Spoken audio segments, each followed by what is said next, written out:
sous le contrôle.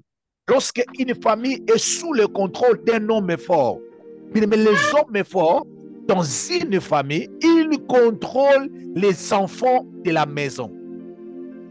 Dis après moi, les hommes forts contrôlent les enfants de la famille ou de la maison. Les enfants contrôlent les enfants de la famille ou de la maison. Très bien. Mais quand il y a un homme fort dans une famille qui a reçu une mission dans la famille de détruire la famille ou de contrôler la famille, parmi des choses que ces hommes forts contrôlent dans une famille, c'est les enfants de la famille. Amen. Les hommes forts peuvent laisser les grandes personnes calmes, mais ils peuvent commencer à attaquer les enfants. Amen. Et aujourd'hui, par la grâce de Dieu, nous allons comprendre le pourquoi dans le monde des ténèbres, les enfants sont aussi importants.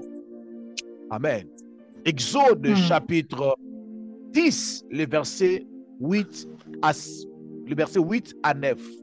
Exode chapitre 10, pardon, le verset 8 à 9.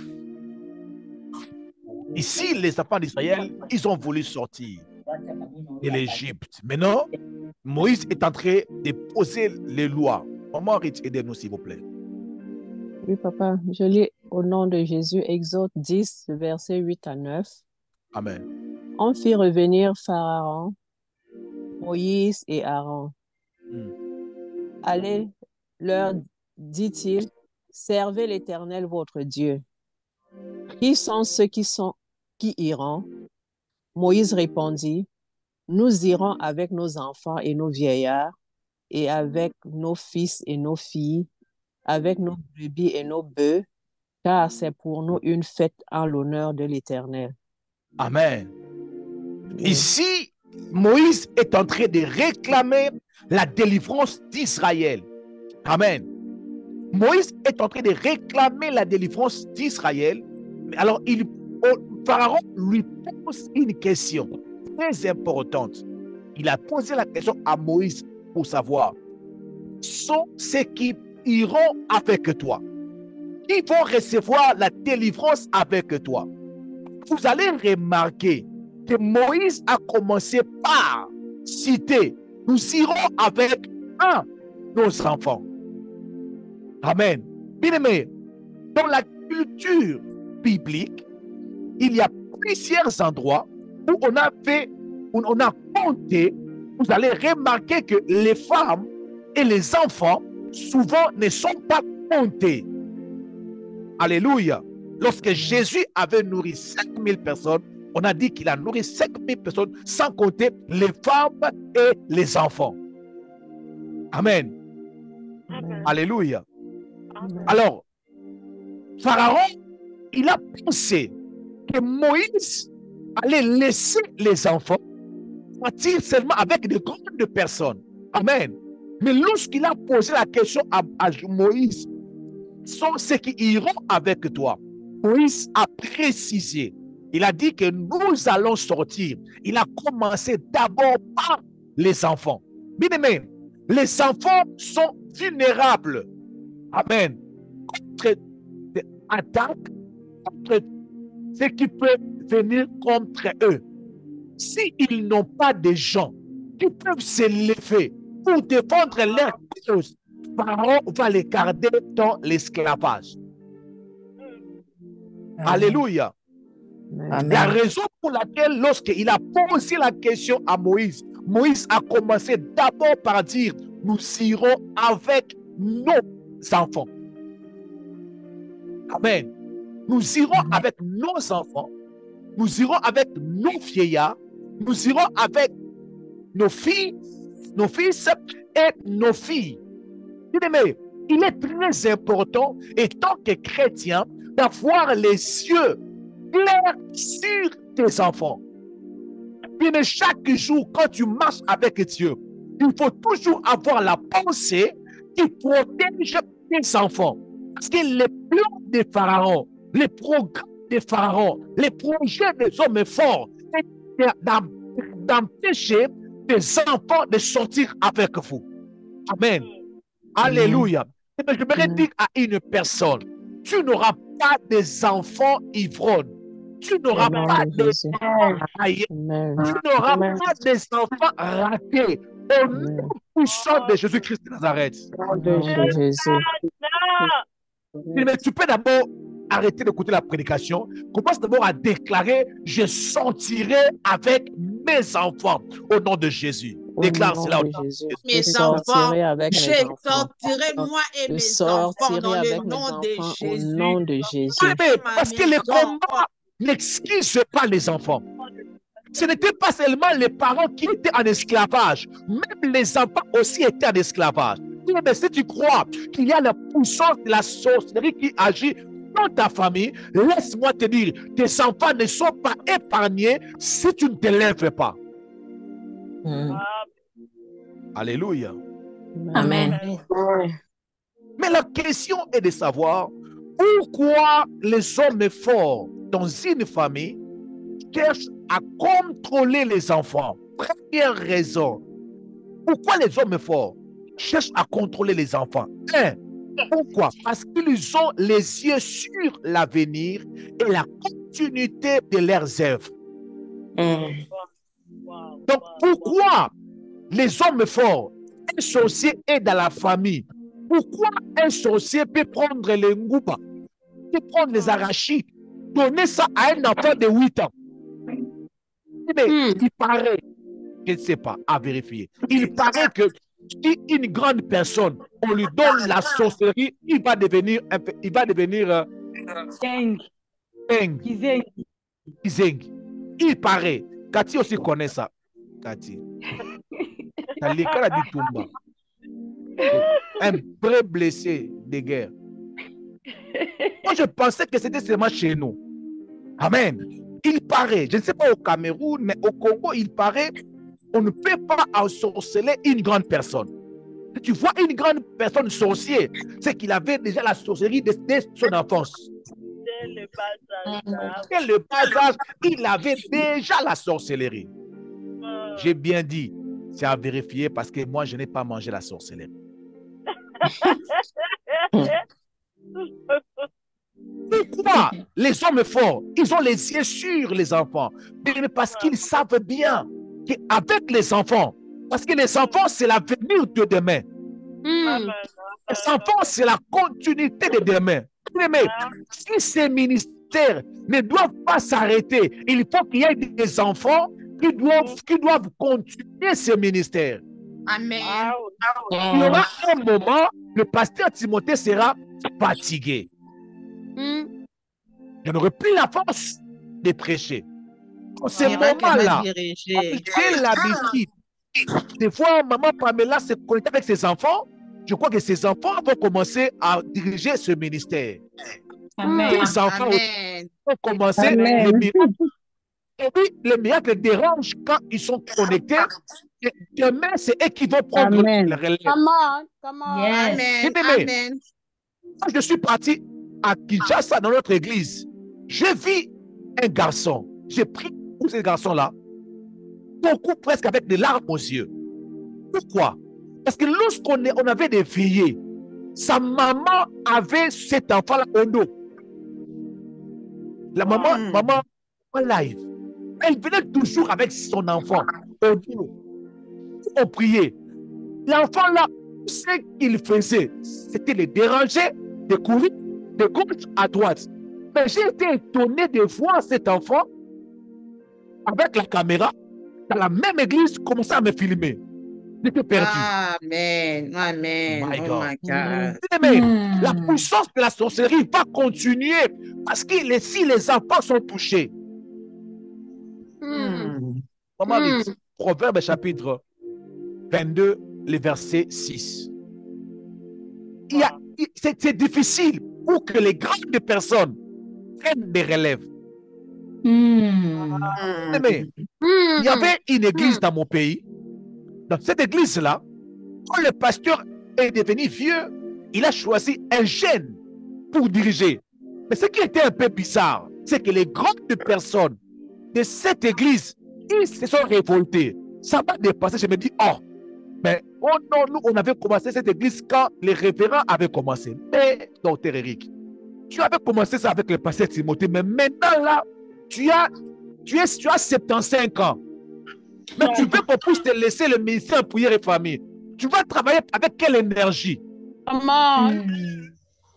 Mais demain, c'est entre les mains des enfants. Yes. La continuité, c'est les enfants. Oui. Nous, on est déjà là. Comme on dit, mais je ne peux plus avoir les diplômes de ce pays. Je suis déjà diplômé. C'est aux enfants que nous avions. C'est eux qui doivent étudier aux États-Unis, avoir leur diplôme, aller dans leurs écoles. C'est différent. Alléluia. Il y a des choses qu'on ne peut plus faire. On ne peut plus corriger certaines choses. Mais les enfants peuvent corriger cela. Amen. Maman Rite, Proverbe chapitre 22, verset 6. Proverbe 22, verset 6, je lis au nom de Jésus. Amen. Instruis l'enfant selon la voie qu'il doit suivre, et quand il sera vieux, il ne s'en détournera pas. Yes. Instruis l'enfant selon la voie qu'il doit suivre. Et quand il sera vieux, moi j'ai l'habitude de dire grand, mais la Bible dit quand il sera vieux, il ne va pas s'en détourner de la voie qu'on lui avait montrée quand il était d'abord un enfant. Ah, oui. Cela veut dire quoi? Ce que tu investis entre un enfant de 2 ans à 15 ans, c'est l'âge de l'enfance, n'est-ce pas?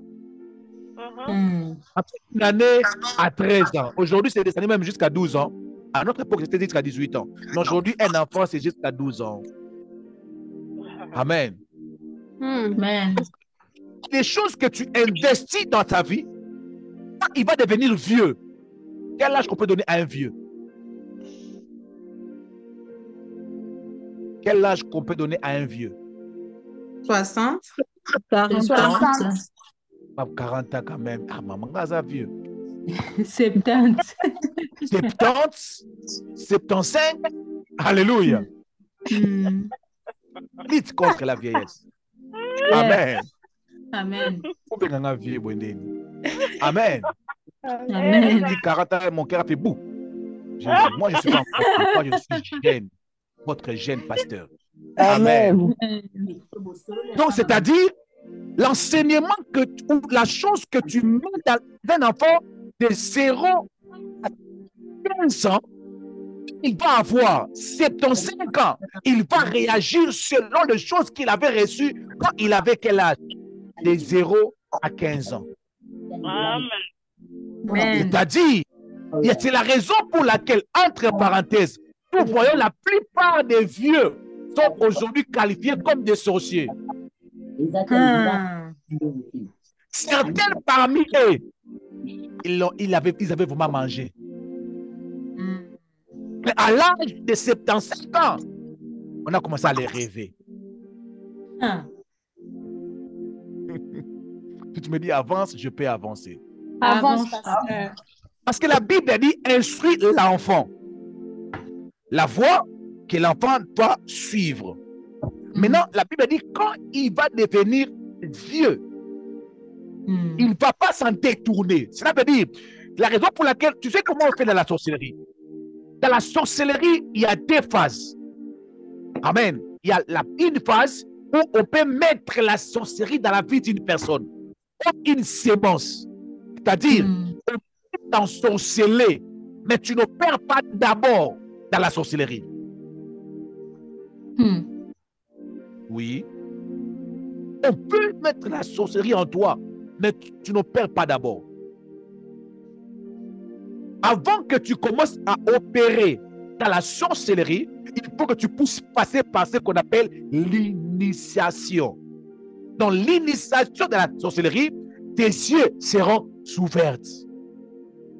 Tes sensibilités spirituelles seront ouvertes. Cela veut dire que tu peux commencer à sentir les démons. Tu peux commencer à voir les démons, à parler avec eux. Tu as la maîtrise. Qu'est-ce que Dieu avait dit à Jérémie? Depuis le ventre, je t'avais consacré. Mais Jérémie n'avait pas encore commencé à opérer, mais il était déjà consacré.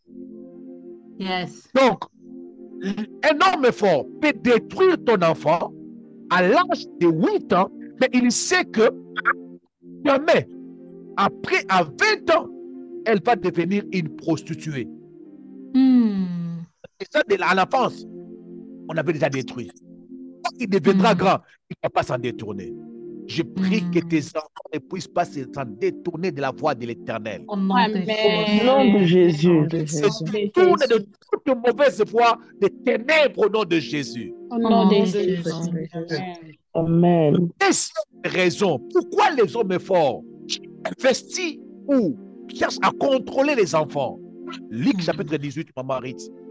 Pourquoi? Parce qu'ils profitent simplement des distractions des parents, voire même de nos dirigeants. Alléluia. Est-ce que je peux le dire? Amen. Amen. C'est. Pourquoi les hommes forts, ils ciblent les enfants? Parce qu'ils profitent simplement des distractions de Des parents. Il y a des parents distraits.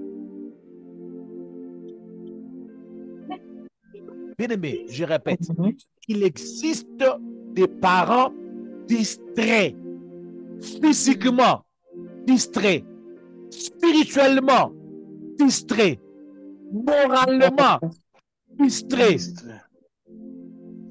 familièrement distrait. Come on. Si tu es un parent distrait, les hommes forts, ils vont profiter de cette distraction pour détruire les enfants. Vous avez vu Moïse, quand on lui a posé la question, il a d'abord commencé par nos enfants. Donc, les hommes forts, ils profitent des distractions des parents, voire même de nos dirigeants de l'Église. Laisse-moi le dire. De nos dirigeants des églises, de nos pasteurs, nos leaders spirituels. Les diables, des fois, profitent de leur distraction. Je peux même dire de leur envoûtement. Je peux encore anticiper pour dire de leur ignorance. Consiste à ignorer ce qui se cache dans les vies des enfants. Mais il est très important d'être un parent qui a les yeux sur les enfants. Il est très important d'être un pasteur qui a les yeux sur les enfants. Maman Ritz. Chapitre 18, le verset 15. Mais regardez avec moi les distraits. Allez-y, maman. Luc chapitre 18, verset 15. Je lis au nom de Jésus. On lui amena aussi les petits-enfants afin qu'il les touchât. Mais les disciples, voyant cela, reprenaient ceux qui les amenaient. Continuez, maman. Et Jésus les appela et dit, laissez venir à moi les petits-enfants et ne les en empêchez pas, car le royaume de Dieu est pour ceux qui leur ressemblent. Amen. Bien aimé, on a amené les enfants auprès de Jésus. Ce que les disciples pouvaient faire, c'est de commencer à chasser. Bien aimé, dans ces ministères, si ton enfant est en train de suivre la prière avec toi, si ton enfant dérange, moi, ça ne me dérange pas. Je veux seulement éteindre ton micro. C'est fini. Si tu es en train de suivre avec les enfants, tu peux simplement éteindre le micro. C'est fini. Mais les disciples, pour eux, c'était un dérangement. Parce que quand les enfants viennent, ils dérangent. Les autres chantent, les autres ils discutent. Pour les disciples, ils voyaient que ce n'était pas important. Ça, c'est la distraction. Bien aimé, tes enfants peuvent ou ne pas comprendre les prières qu'ils récitent, mais cela n'est pas une raison de les repousser. Amen. Alléluia. Amen. Amen. Lorsque nous les repoussons, il y a un sorcier qui les récupère. Amen. Oui. Lorsque dans nos églises, il n'y a pas de salle de jeu pour les enfants, il y a dans le monde des ténèbres, ils ont organisé les jeux pour que les enfants puissent se citer, réciter des formules magiques. Pourquoi? Parce que nous, l'Église, nous ne faisons rien pour les enfants. Maman, les enfants ne sont pas une distraction. Même si ils jouent, ils dansent pendant que tu pries pour eux, mais de continuer à le faire. Ne sois pas une maman distraite. Ne sois pas un maman distrait. Alléluia. Quand tu es un parent distrait, il y a un sorcier concentré qui regarde tes enfants. Est-ce que quelqu'un peut me dire amen que j'avance? Amen. Amen. Bien-aimés, Amen. surtout nous qui avons des filles. Maman, quand ta fille s'habille, elle est dehors, fais très attention.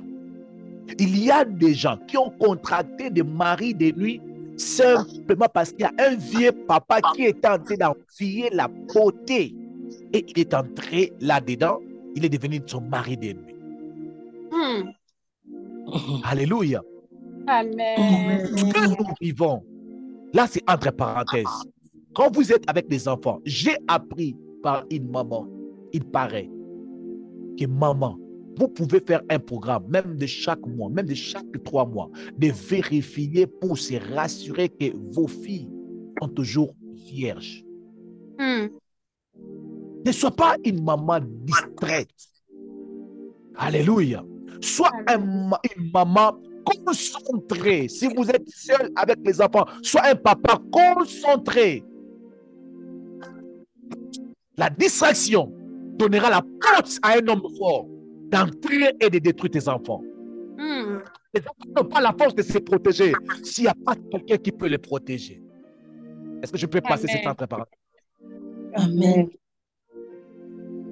Excusez-moi si je vous choque. La troisième raison, pourquoi les hommes sont forts? Pourquoi les hommes sont forts?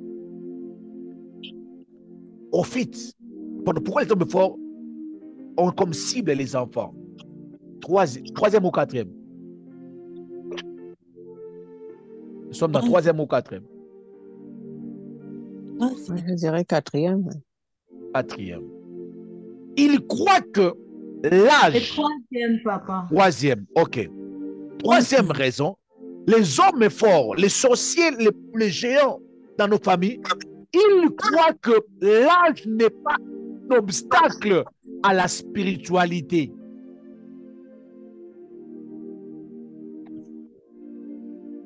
Est-ce que vous m'avez écouté ce que j'ai dit ou je peux répéter? Amen. Je peux répéter ou bien vous m'avez bien saisi?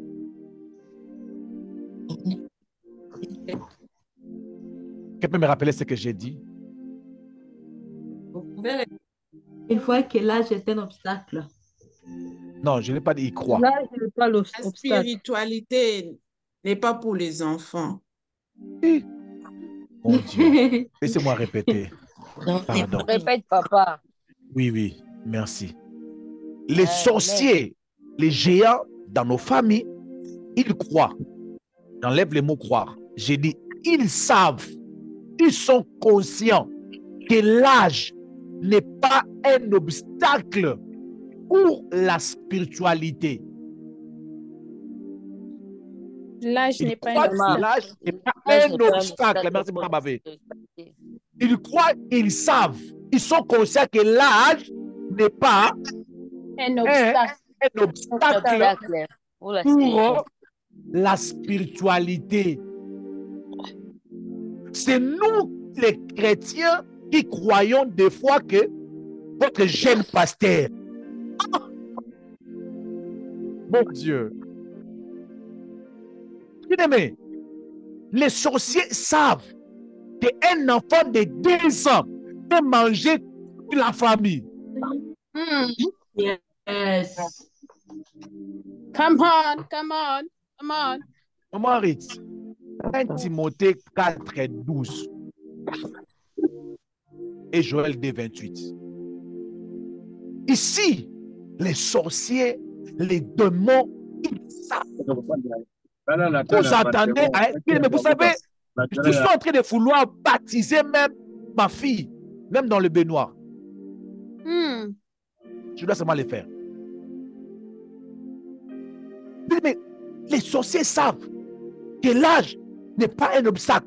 Même dans la spiritualité, dans le monde spirituel, il n'y a pas l'âge. Il n'y a pas l'âge. Il n'y a pas l'âge dans le monde spirituel. Amen. Amen. Il n'y a pas les temps. Les temps n'existent pas dans le monde spirituel. Il n'y a pas de bébés dans le monde spirituel. Alléluia. Les bébés dans le monde spirituel sont seulement des ignorants. 1.1. Amen. Bien-aimé, tu es mal. Moi, quand je suis malade, mes enfants, ils prient pour moi. Quand je voyage, mes enfants prient pour moi. Amen. J'étais malade une fois, j'ai appelé mon pasteur, elle n'a pas décroché. Mon pasteur du Congo, il n'a pas décroché. Mon pasteur des États-Unis n'a pas décroché. Ma femme n'a pas décroché. J'étais avec les enfants, j'ai dit, venez, impose-moi les mains. Prie. Ils ont prié. J'ai témoigné ici, j'avais des douleurs au dos. Ma fille a prié. Vous avez prié. Je vous ai demandé de prier pour moi, vous avez prié. Je n'étais pas guéri. Mais depuis que ma fille avait prié, je suis guéri. Depuis ces jours-là, jusqu'à aujourd'hui. La spiritualité ne tient pas compte de l'âge de ton enfant. Entre parenthèses. En enfer, même ton bébé de 2 mois peut aller en enfer. Ton bébé, Angelou, qui vous a dit ça, que les bébés sont des anges? C'est pour ça qu'on a grandi. On va arrêter 1 Timothée, chapitre 4, le verset 12. 1 Timothée 4, verset 12, je lis au nom de Jésus. Que Amen. personne ne méprise ta jeunesse, mais sois un modèle pour les fidèles, en parole, en conduite, en charité, en foi, en pureté. Que personne méprise ta jeunesse. Alléluia. Que personne méprise ta jeunesse. Je voudrais dire à une personne, ne méprise en matière de la spiritualité, ne méprisez pas l'âge des enfants. Est-ce que je suis clair là-dessus? En matière de la spiritualité, il n'y a pas des enfants. La Bible dit, l'Esprit du Seigneur sera répandu. Vos fils et vos filles prophétiseront. Vos vieillards auront des songes. Donc Amen. les fils et les filles, la Bible dit, je répandrai des bons esprits sur toutes les chairs. Dieu, pour travailler, il ne regarde pas l'âge de l'enfant. Alléluia. Ne regarde pas l'âge de tes enfants. Fais-les réciter la prière. Alléluia. Dans la spiritualité, les enfants peuvent dire au nom de Jésus. Tes enfants peuvent être, après avoir 8 ans, mais résister aux esprits géants. Amen. Amen. Oh my God. Bien-aimés, faisons très attention, s'il vous plaît. Alors, pour terminer, il nous reste 2 minutes. Alors, donnez-moi 5 minutes. Quelques conseils, s'il vous plaît, à connaître. Je vais vous donner quelques conseils que vous devez connaître en tant que parents. 1. Même un fœtus ou une grossesse peut être choisi et servir dans la spiritualité. Vous comprenez? Non. Je répète. Dans le monde spirituel, même une sémence, même un bébé qui est dans le ventre de sa maman, il peut servir dans la spiritualité. Il est déjà compté dans le monde spirituel. Il y a des bébés qui commencent leur sorcellerie dans le ventre de leur maman. Ils sortent, ils commencent à envoûter. Il n'a pas écouté ces heures de témoignage. Maman. Il sort, il opère, il travaille. Il travaille. La vie commence même dans le ventre. Il travaille. Il y a des gens qui ont été ensorcelés dans le ventre de leurs parents. Je ne sais même pas, laisse-moi le dire prophétiquement. Et peut-être ta grossesse, il y a un sorcier dedans. C'est la raison pour laquelle le sorcier qui est là-dedans, il peut te tuer. Mais il ne va pas te tuer au nom puissant de Jésus-Christ de Nazareth. Au nom de Jésus. Oui, mais si Dieu peut choisir dès le ventre de nos mamans, il y a des gens qui peuvent être ensorcelés, combattus, avec une maladie, avec un problème de santé, dès le ventre de leur maman. Donc, c'est-à-dire, même la fois que tu es dans le ventre, il peut être combattu. C'est pour cela. Quand tu es enceinte, n'hésite pas. Prie. Prie quand tu es enceinte. Prie pour cet enfant. Parle à cet enfant. Délivre cet enfant. Applique les sens sur cet enfant. Au nom puissant de Jésus. Au nom de Jésus. Que l'enfant puisse sortir. L'enfant commence à parler.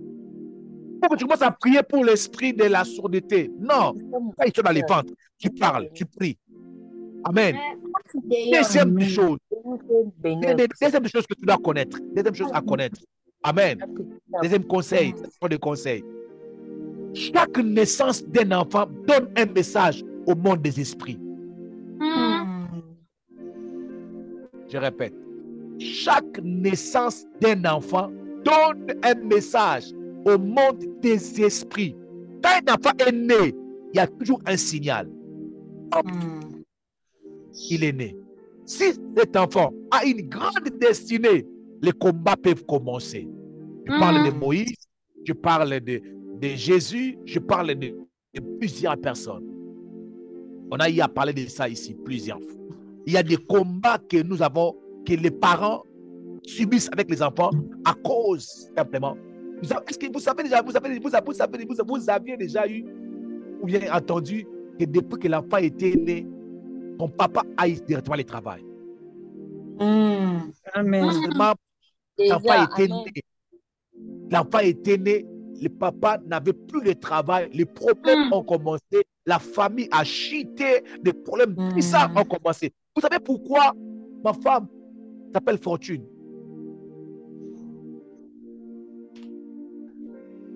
Je ne vais pas vous dire. Papa, on ne sait pas. Pardon? On ne sait pas. Dis-nous. Parce que quand elle était née, son père avait commencé à prendre l'envol. Cédric était né. Pas grave.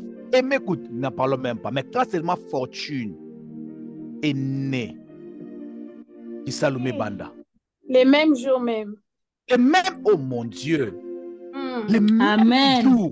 Amen. C'est pour laquelle, quand je rencontre une telle femme, je ne peux que monter. Comprenez, Cathy? Je ne peux que monter.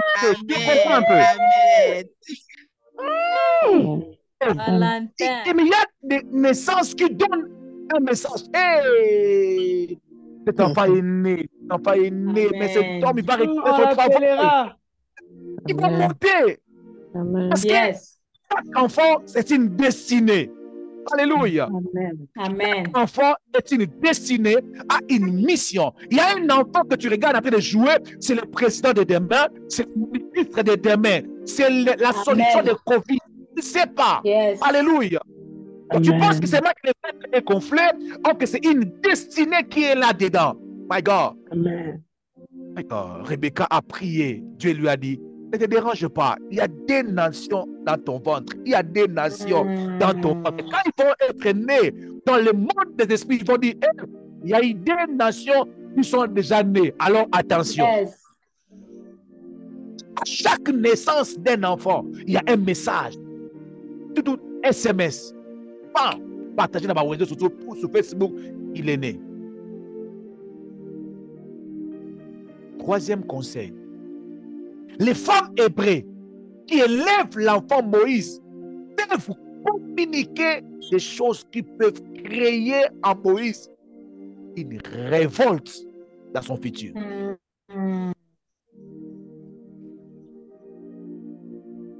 Je répète, tu vois les femmes hébreues ou la femme hébreu. Parce que quand Moïse est né, on a cherché qui peut élever Moïse. Les rêves qu'ils avaient connus, c'est les rêves que la plupart de nous commettent. Amen. Alors, qu'est-ce qui était les rêves? C'était d'inviter une femme hébreu pour allaiter la femme. Mais la plupart des gens ou des commentaires ils disent que pendant que la maman de Moïse était en train d'allaiter Moïse, était en train de communiquer qui Lévi, qui est prêt. Alléluia. Elle était en train de communiquer. Même moi, pas moi, bon, je dis même ma femme, je lui donne sa fille à l'été. L'imposition des mains que cette fille-là va prendre. Au nom de Jésus, je t'impose les mains. Toi, tu ne vas pas oublier d'où tu viens. Toi, tu ne vas pas oublier. J'espère que la maman de Moïse faisait cela. Amen. Elle faisait ça certainement. C'est son enfant. Bien-aimé, il y a des gens qui ont l'occasion de parler à nos enfants. Quand ils ont des enfants, ils communiquent des choses qui peuvent créer des révoltes demain. Attention. Amen. Comme maîtresse, comme parrain. Oh, elle est marraine, pas en congé. Tu n'as aucune idée de la conversation. Aucune idée. Des choses qui peuvent être communiquées à l'école. Ils sont encore des enfants. De choisir leur sexe. Ce sont la mission, le travail que la femme hébreu peut faire. Sois toi-même la femme hébreu pour tes enfants. Amen. Merci de comprendre cela. Je répète, Maman Nancy Mokunda. Sois toi-même la femme hébreu pour tes enfants. Alléluia. Tu déclares que pas une autre femme hébreu soit la bouche à l'oreille de tes enfants. Pour les raisons des circonstances, bien même ton enfant va grandir à l'école qui est appelée école, la maison de Pharaon. Il ne va pas oublier tes origines au nom de Jésus. Amen. Au nom de Jésus. Les enfants partent dans les écoles. Peu importe l'éducation qui est donnée, j'ai toujours dit à Dieu, je suis moi-même la femme hébreu pour mes enfants. Yes. Cette école, peut-être l'Égypte, c'est pour mes enfants, mais rien ne leur arrivera. Ils ne vont pas changer cette donnée. Ils ne vont pas dépasser les bornes que j'ai placées au nom de Jésus. Yes. Au nom de Jésus. Ça, c'est des conseils à écrire, à lire couramment. Quatrième conseil, maman Rite. La maman de Moïse doit tout faire pour prendre soin de tes enfants. Surtout quand il est encore un enfant. Pourquoi? Parce que même l'enfant Jésus avait besoin de ses parents pour s'échapper de la mort d'Hérode. Il peut être un enfant Jésus, mais et aussi longtemps que c'est un enfant, même s'il est Jésus, s'il est un enfant, il est un enfant. Il a besoin de vous. Alléluia. Amen. Mais Jésus, ses premiers pas à l'église, qui l'avait amené? Sa maman. Ses parents, sa maman. Alors, la plupart des enfants, ils ne savent même pas la couleur d'une église parce que la maman ne part pas à l'église. L'enfant ne connaît même pas. Quand on dit pasteur, l'enfant ne connaît même pas. Prière, l'enfant ne connaît même pas. Maman, vous savez, vous n'avez aucune idée de ce que vous êtes en train de faire à ces enfants. Une idée. L'enfant Jésus, ses premiers pas, son école de dimanche, c'était c'était ses parents qui l'avaient amené. Amen. Je saute. Vous pouvez les voir dans Matthieu chapitre 2, le verset 13. Permettez-moi de finir tout, s'il vous plaît. Et vous pouvez aussi voir ça aussi dans Exode chapitre 2, verset 9, dans Matthieu chapitre 2, le verset 13. Et puis un autre conseil, Un parent distrait peut perdre le contrôle de son enfant lors même de sa naissance, ou même à l'hôpital, même à ses premiers jours. Mais tu peux perdre le contrôle de ton enfant même à l'hôpital. 1 Roi, chapitre 3, les versets 18 à 21.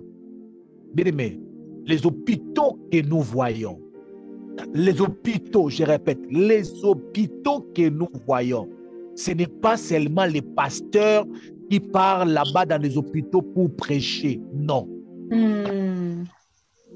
Est-ce que je peux encore le dire?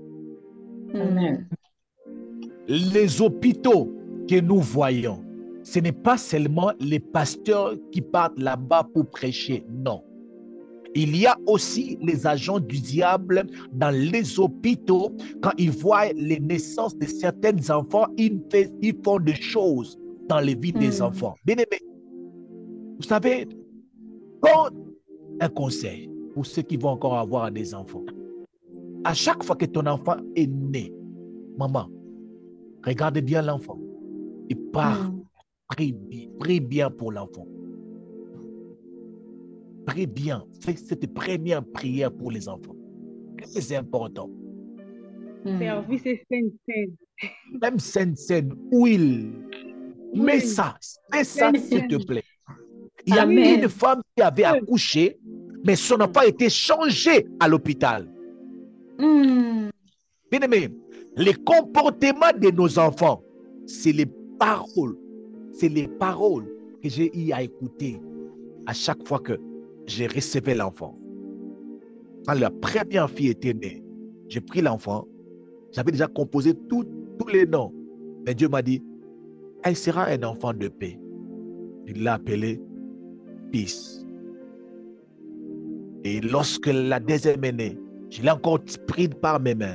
Dieu m'a dit, elle va aussi être l'enfant de paix. Je l'ai appelé Shalom. Alléluia. Et aujourd'hui, ces enfants sont des enfants de paix. Amen. Ils sont des enfants de paix parce qu'il y avait une parole qui était sortie le premier jour qu'ils étaient nés. Je dis à sa maman et aux gens qui étaient là, Dieu m'a dit qu'ils seront des enfants de paix. Avant de comprendre leurs éducations, comment ils vont être, dès le premier jour, Dieu a dit, ils seront des enfants de paix. Amen. Quelle est la foi de la tante, de l'oncle qui avait prononcé, qui était prononcé le jour où tu avais eu cet enfant? Ces jours-là, faites très attention. Ce sont des jours où les enfants sont en train de faire leur première entrée dans le monde des hommes. Amen, amen, Oui. amen. Ils sont en train de faire leurs premières entrées. Il faut faire très attention. Tu ne connais pas l'état de nurse qui sera là, de l'infirmière qui était là ou qui devait être là. Tu n'as aucune idée. Le temps, oh my God. Je dois m'arrêter là. Alors, j'aimerais simplement que nous puissions prier les Seigneurs. Que nous ne puissions pas être des parents distraits. Si tu es là, tu as des enfants, la prière a le pouvoir de les faire sortir. Comme Moïse avait dit, nous sortirons avec nos enfants. Même si tes enfants étaient déjà entrés dans l'esclavage, mais dans l'esclavage, il y a une possibilité avec Dieu de sortir dans l'esclavage. Tu vas seulement prier. Dis seulement à Dieu. Les autres sujets, on va prier pour ça le soir ou le matin de chez vous. Alors, pendant 1 ou 2 minutes, dis seulement à Dieu que je ne sois pas un parent distrait. Au nom de Jésus-Christ de Nazareth, élevons nos voix et prions le Seigneur. Alléluia. My God. Prions le Seigneur. Prions le Seigneur. Dis à Dieu que je ne sois pas un parent distrait.